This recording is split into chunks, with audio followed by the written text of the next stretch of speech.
नीलाम्बुज श्याम कोमलांग सीता समारोपित वाम भागम पानव मासाय चारु चापम नमामि रामम रघुवंश नाथम। जय श्री राम, जय माता दी। दोस्तों, आज विजयदशमी के पर्व की आप सभी को हार्दिक शुभकामनाएं। आज मैं जो बात करना चाहता हूँ वो मैं बात कर रहा हूँ उस नायक की जो अपने एक गुण की वजह से खलनायक, एक अवगुण की वजह से खलनायक बन गया, जिसने नीति का ज्ञाता, जिसके बराबर प्रकांड विद्वान ना कभी हुआ ना कभी होगा, और जिसने नीति शास्त्र उससे बेहतर कोई नहीं जानता था। वो शख्स जिसने अपने जीते जी कभी भी हार नहीं मानी, उसे ये पता था कि उसका जो अंत होगा वो भगवान के हाथ होगा, और उसने ये जानते हुए अपने अवगुण इतने बढ़ाए कि आखिर में भगवान को जन्म लेना पड़ा। हम बात कर रहे हैं सतयुग के सबसे बड़े खलनायक रावण की, और जिसे आज भी बुराई का सबसे बड़ा प्रतीक माना जाता है। क्योंकि उसके एक अवगुण ने उसके सारे गुणों पर पानी फेर दिया। क्योंकि कहते हैं कि आप में लाख अच्छाई हो, लेकिन आपकी एक बुराई आपकी प्रतिष्ठा को बहुत बड़ा नुकसान पहुंचा सकती है। और यही हुआ उस महानायक रावण के साथ। रावण जो पुलत्स्य ऋषि का पौत्र था, रावण जिसके पिता पुलत्स्य ऋषि के पुत्र विश्रवा और जिसकी माता का नाम केकसी जो राक्षसी थी। दैत्य व असुर दोनों एक ही माता पिता, एक ही पिता की संतान, लेकिन फर्क क्या? जो नेकी के रास्ते पर चला, जो सच्चाई पर चला, जो अच्छाई पर चला, वो देव कहलाए, और जो अन्याय पर चले, जिन्होंने वो दानव बन गए। दोस्तों, रावण मेरा जो आज का विषय है वो है रावण। रावण जिसने वेदों की अनुवाद किया। जब रावण ने जन्म लिया था तब दोस्तों कुछ ऐसा योग बना कि कहते हैं, और पुराणों भी वर्णित है, कि जब रावण ने जन्म लिया तब उसके 20 हाथ और 10 सिर थे, और वो काफ़ी सुंदर था। जब रावण को विश्रवा ऋषि ने देखा तो उन्हें आश्चर्य हुआ, और उन्होंने उसका नाम रावण रखा, और उसे दशकंदर के नाम से भी जाना जाता है। दोस्तों, जब रावण बड़ा हुआ तो उसकी माँ ने उसे जो शिक्षा दी उसमें राक्षसी प्रवृत्ति आना वाजिब था, क्योंकि माँ राक्षसी थी, और कहते हैं कि संतान की पहली गुरु माँ होती है। लेकिन बुराइयाँ होते हुए भी रावण बहुत बड़ा, पहले उन्होंने ब्रह्मा जी की तपस्या की, और जब ब्रह्मा जी की तपस्या की तब उसकी माँ ने बोला था कि जब भी ब्रह्मा जी प्रकट हो तो आपको यही वरदान मानना है कि मुझे अमर कर दिया जाए। लेकिन ब्रह्मा जी ने बोला कि ये वरदान देना वश में नहीं है, क्योंकि जिसका जन्म हुआ है उसकी मृत्यु हो गई। रावण ने उनसे काफ़ी तपस्या की। उसके बाद जब रावण में सबसे बड़ा बदलाव आया जब वो शिव जी के तपस्या करने लगा।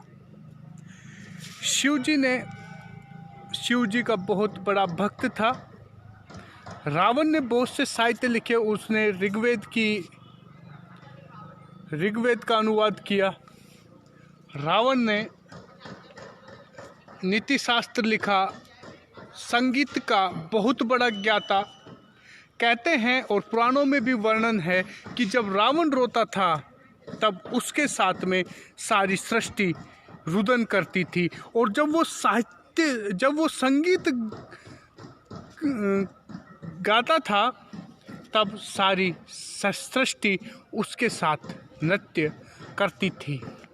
लेकिन रावण जैसे जैसे तपस्या करता गया, जैसे जैसे उसकी शक्तियाँ बढ़ती गई, वैसे वैसे दोस्तों उसके अंदर एक अवगुण आता गया, और वो अवगुण था अहंकार।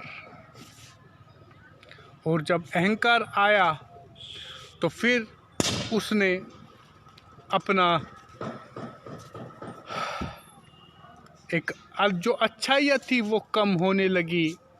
लेकिन रावण फिर भी नीति से कार्य करता था।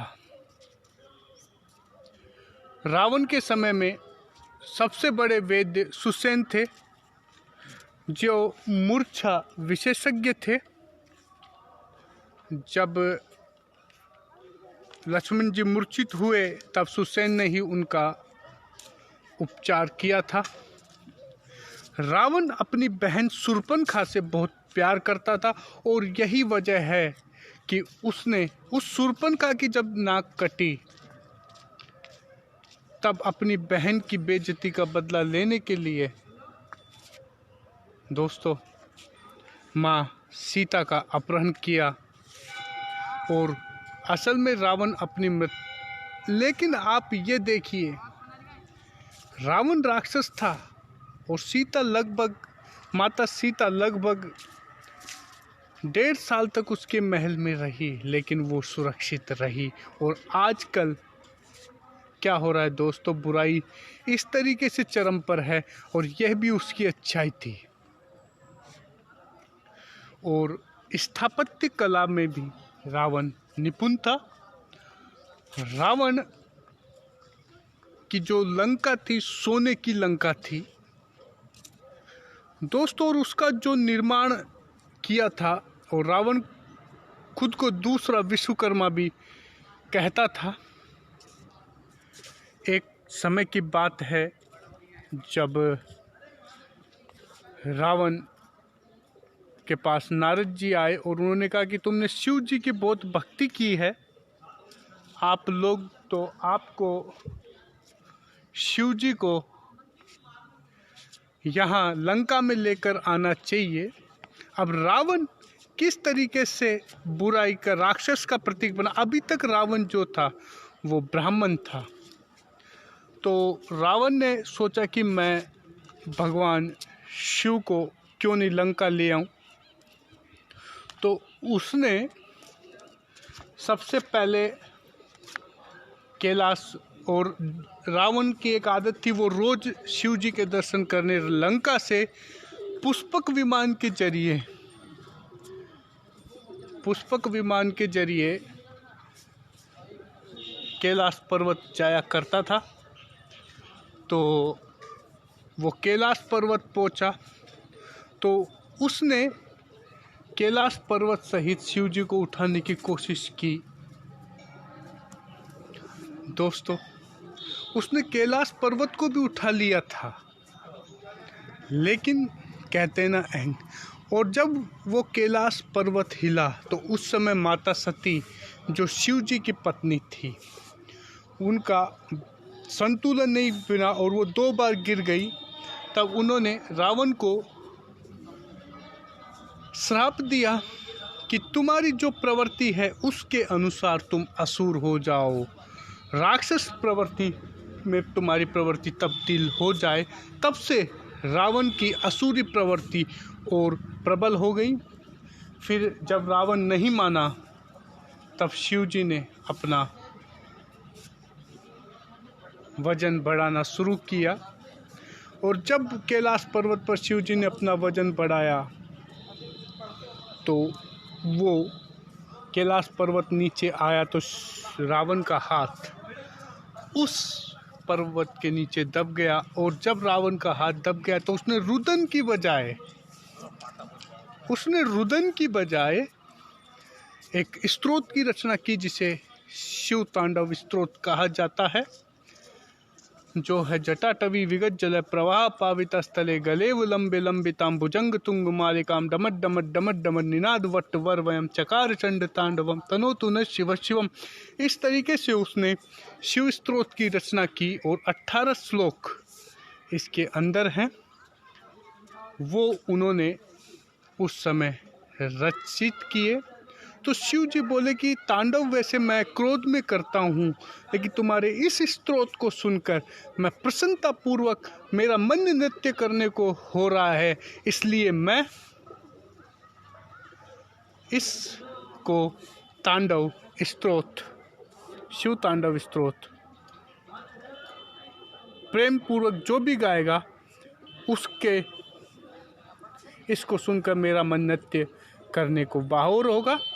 और उस समय शिव जी ने उन्हें एक खड्ग दिया जिसका नाम था चंद्रहास,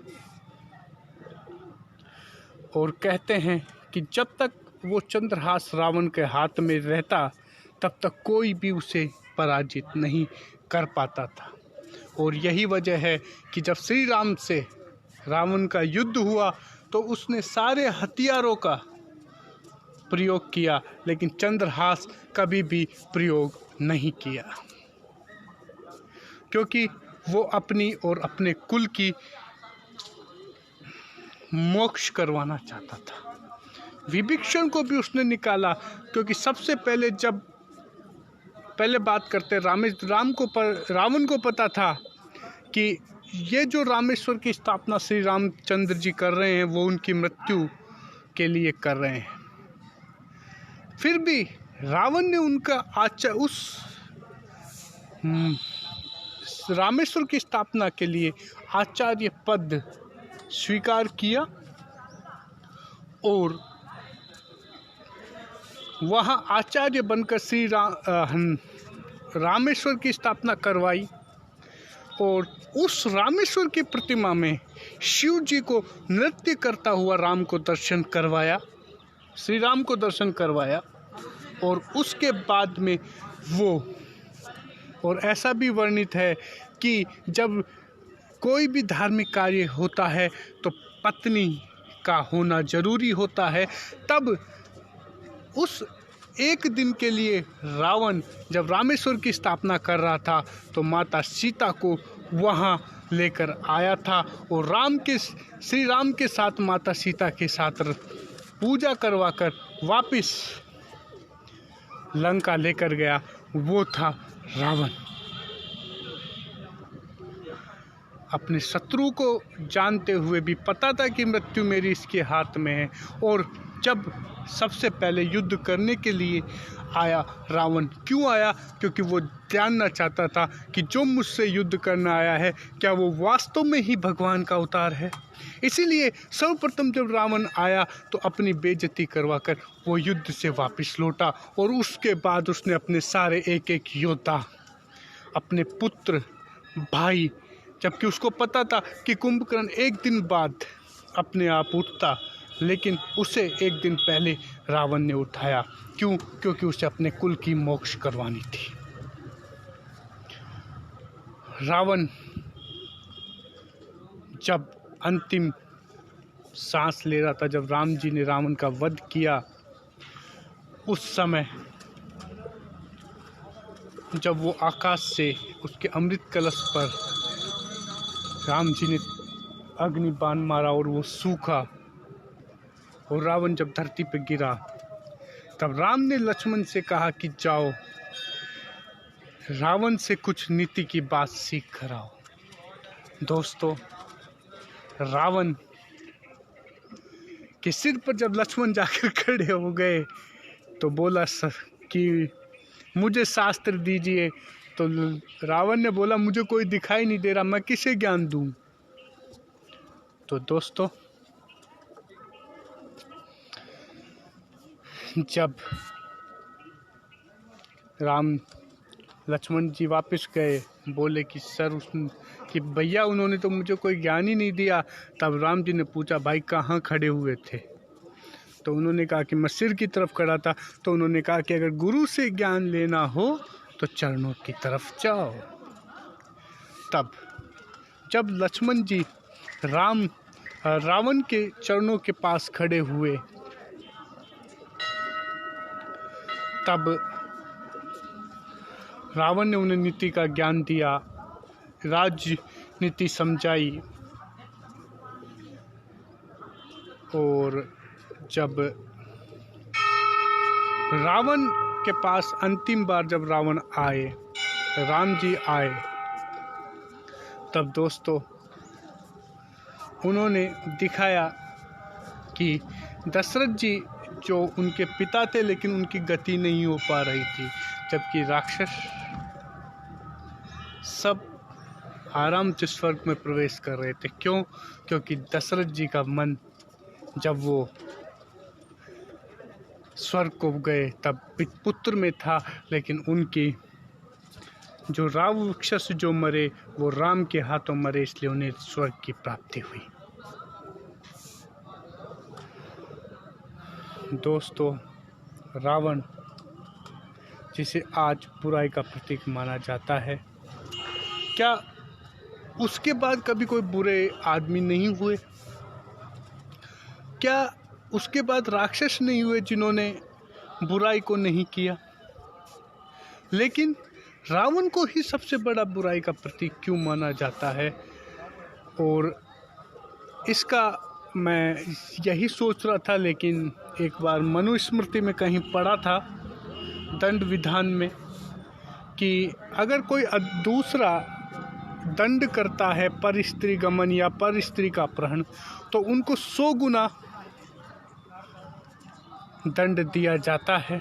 लेकिन अगर एक ब्राह्मण या क्षत्रिय इस तरीके का कर्म करता है तो मनु स्मृति में विधान है कि क्षत्रियों को 500 गुना दंड दिया जाता है। वहीं ब्राह्मण के लिए यही दंड 10,000 गुना हो जाता है। और मुझे लगता है यही एक वजह है वह रावण जिसके यहाँ मृत्यु दासी थी, वह रावण जिसके चरणों में यमराज रहते थे, वो रावण जिसने 9 ग्रह को अपना दास बना लिया था, वह रावण जो त्रिलोक के विजय था, जब उसने 9 ग्रहों पर विजय प्राप्त कर ली, क्योंकि 9 ग्रहों की रक्षा तीनों लोकों की रक्षा 9 ग्रह करते हैं। तो दोस्तों वो त्रिलोक विजयी कहलाया, वह रावण जिसके सामने आने से हर कोई घबराता था। कई युद्ध हारे रावण ने, जैसे शस्त्र बाहु से भी वो हारा क्योंकि उसके पास 1000 बाहु थी। बाली से भी युद्ध में रावण हारा, क्यों? क्योंकि उसमें भी घमंड था और जो बाली की खासियत थी आदि ताकत वो अपने प्रतिद्वंदी की ले लेता था, इस वजह से।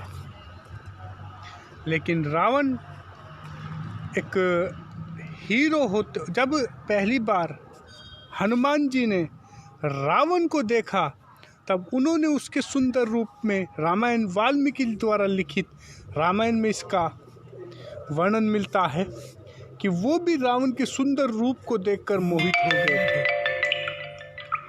तो दोस्तों अहंकार की वजह से और एक अवगुण की वजह से उस रावण को बुराई का प्रतीक माना जाता है। जो रावण एक नायक था, जिसने कभी किसी स्त्री का अपमान नहीं किया, बल्कि स्त्री की इज्जत के लिए वो लड़ा, अपनी बहन शूर्पणखा की प्रतिष्ठा के लिए वो लड़ा, और उसको हम आज भी बुराई का प्रतीक मानकर जलाते हैं। तो दोस्तों, जब रावण की मृत्यु हुई तब श्री राम ने भी कहा था कि इससे बड़ा विद्वान ना तो कभी होगा ना हुआ। मैं आपको दर्शन कराता हूँ निजरना में स्थित श्री राम मंदिर के, जो लालसोट में है। इसकी शैली दक्षिण शैली से बना हुआ ये मंदिर। आइए अब दर्शन करते हैं श्री राम प्रभु के।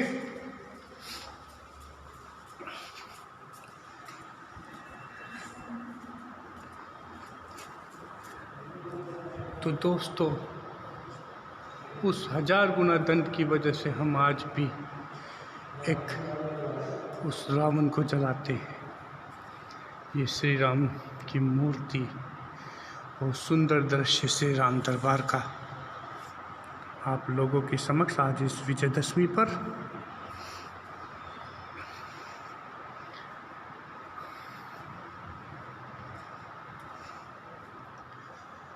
दोस्तों, इसलिए कहा जाता है कि रावण